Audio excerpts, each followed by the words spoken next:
Herkese selamlar. Yeni bölümümüze hoş geldiniz. Dostlar, bugün sizinle yeni M4 skin'i alacağız. Şuraya çok güzel M4 skin'i.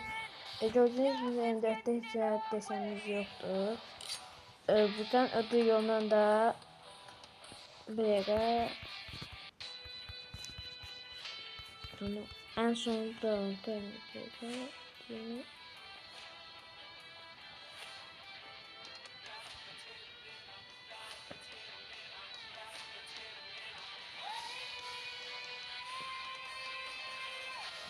Alo açtı değil. Aha, bunu tutmamıştım.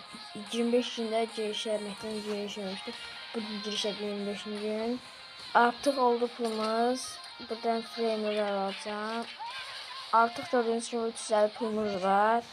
Yani M4 skinimizi alabiliriz. Ücretsiz. Ödül yolunun sayesinde açabiliriz. Direkt ondan haber ki buydu. Aha bu. Bakın burada gələn sezon ödül yol keçəndə çıkıp bunu alacağım. Hani bunu alacağım. 100 tane de bunu alacağım. Biz M4'ümüzü alalım. Geldi. Yeni M4 can altımız hayırlı uğurlu olsun.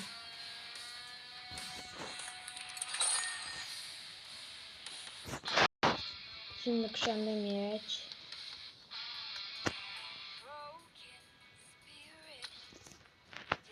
Bizim evvel biraz yuxulayalım önce. Bizim evvel bu M4 desenimiz var idi ama bu indi var. Bir dakika, belki bu setten yaxşı olmayacaq. Ben bu seti işlədirəm çox. Bir dakika, başlayalım ettirdim.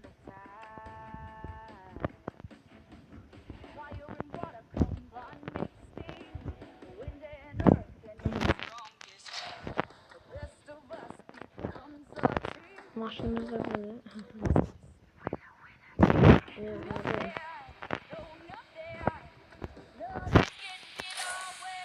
Biraz yerini yakınlaştırıp M4 güzellik kafayı deneyeceğim.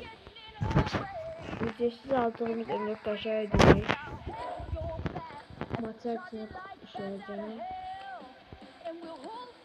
Maçlar bir şeyler. Kendisi de şimdi.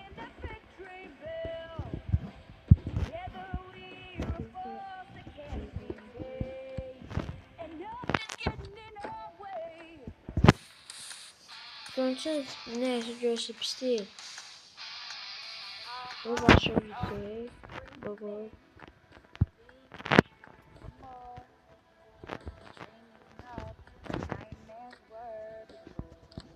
Aha, indi yaxşı göründü. Dostlar, videomuz bu kadardı. Ben bir tane girip tedim attım. Bu videodan sonra çıkacağım. Videomuz bu kadar olsun. Kanala like atıp abone olmayı unutmayın. Böyle yuxu olduğum için de tanışamayacağım. Ondan sonra sesini de alıyorsunuz. Sağ olun, salamat qalın. Gələn videoda görüşərik. Özünüzə yaxşı baxın.